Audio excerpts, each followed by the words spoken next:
사사기 전체 줄거리. 사사기는 구약 성경의 7번째 책으로 이스라엘 백성이 가나안 땅에 정착한 후 하나님과의 관계가 어떻게 변화하는지를 다루고 있습니다. 이 책은 이스라엘의 사사들, 즉 하나님이 선택한 지도자들이 이스라엘을 구원하고 인도하는 과정을 중심으로 전개됩니다. 사사기는 이스라엘의 불순종, 고난, 회개, 그리고 구원의 순환 구조를 통해 하나님의 신실하심과 이스라엘의 연약함을 보여줍니다.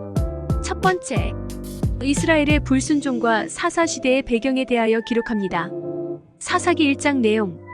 가나안 정복 후의 상황에 대하여. 이스라엘 백성이 여호수아의 죽음 이후 가나안 땅에서 정착하게 되지만 그들은 여전히 가나안의 원주민들과의 전투에서 완전히 승리하지 못합니다. 각 지파는 자신에게 주어진 땅을 차지하기 위해 노력하지만 많은 지역에서 가나안 족속들이 남아 있습니다. 이로 인해 이스라엘은 하나님이 명령하신 대로 완전히 정복하지 못하고 그들의 우상 숭배와 부도덕한 관습에 영향을 받게 됩니다. 사사기 2장 내용. 하나님의 경고와 사사시대의 시작에 대하여. 하나님은 이스라엘 백성이 그분의 명령을 어기고 우상을 섬기면 그들을 징계하겠다고 경고합니다. 이스라엘은 하나님을 잊고 우상을 섬기며 그 결과로 주변 민족들에게 압박을 받게 됩니다. 하나님은 이스라엘을 구원하기 위해 사사들을 세우시고 그들을 통해 이스라엘을 구원하십니다. 2장에서는 사사시대의 순환 구조가 소개됩니다. 이스라엘의 불순종, 그 다음 고난, 그 다음 회개, 그 다음 구원의 패턴입니다. 두 번째, 사사들의 이야기의 내용을 다룹니다. 사사기 3장 내용. 사사 운니엘과 에웃에 대하여. 첫 번째 사사인 운니엘은 메소포타미아의 왕 구산 리사다임을 물리치고 이스라엘을 구원합니다. 이후 에웃이 등장하여 모압 왕 에글론을 처치하고 이스라엘을 구원합니다. 에웃은 왼손잡이로서 기지를 발휘하여 왕을 암살하고 이스라엘 백성을 해방시킵니다. 사사기 4장에서 5장까지 내용. 사사 삼갈과 드보라에 대하여. 삼갈은 블레셋 사람들을 물리친 사사로 언급됩니다. 이후 드보라가 등장하여 바락과 함께 가나안의 군주 시스라를 물리칩니다.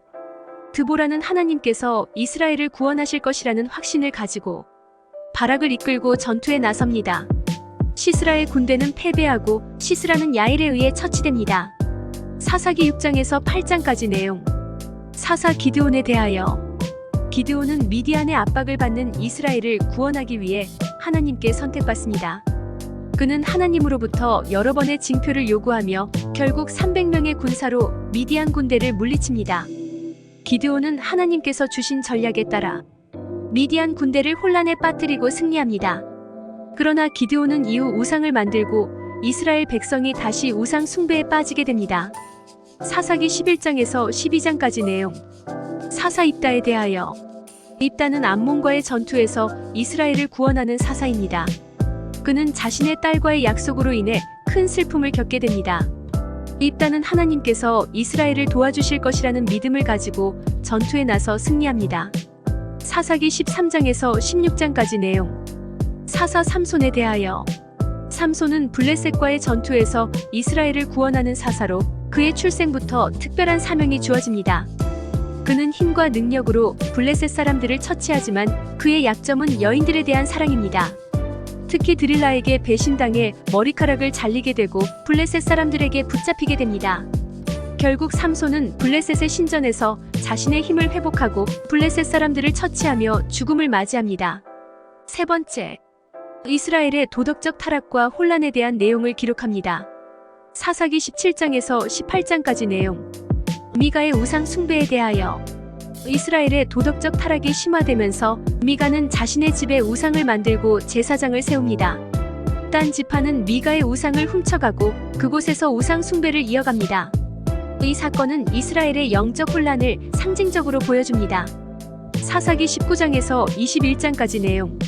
레위인과 그의 첩 이야기입니다. 한 레위인이 그의 첩과 함께 베들레헴에서 기브아로 가는 도중 기브아에서 하룻밤을 보내게 됩니다.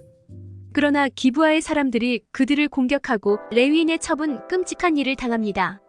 레위인은 이 사건을 전국에 공포하고 이스라엘은 기브아를 처벌하기 위해 전쟁을 벌입니다. 이 전투에서 베냐민 지파가 거의 멸망하게 되고 이스라엘은 그들의 동족을 구원하기 위해 고심합니다. 마지막으로 사사기 21장 내용. 베냐민 지파의 회복에 대한 이야기. 이스라엘은 베냐민 지파를 구하기 위해 여러 방법을 모색하지만 결국 그들의 생존을 위해 다른 지파의 처녀들을 베냐민 지파의 아내로 주기로 결정합니다. 이 사건은 이스라엘의 도덕적 혼란과 함께 그들이 하나님과의 관계를 회복하기 위한 노력을 보여줍니다. 결론.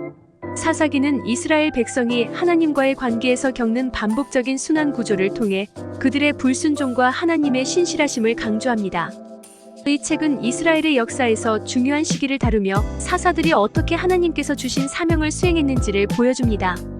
또한 이스라엘의 도덕적 타락과 혼란이 하나님과의 관계가 얼마나 중요한지를 일깨워주며 결국 하나님이 주신 법과 명령을 지키는 것이 얼마나 중요한지를 강조합니다. 사사기는 오늘날에도 신앙인들에게 하나님과의 관계를 소중히 여기고 그분의 뜻을 따르는 삶을 살아가도록 격려하는 메시지를 전달합니다. 수고하셨습니다.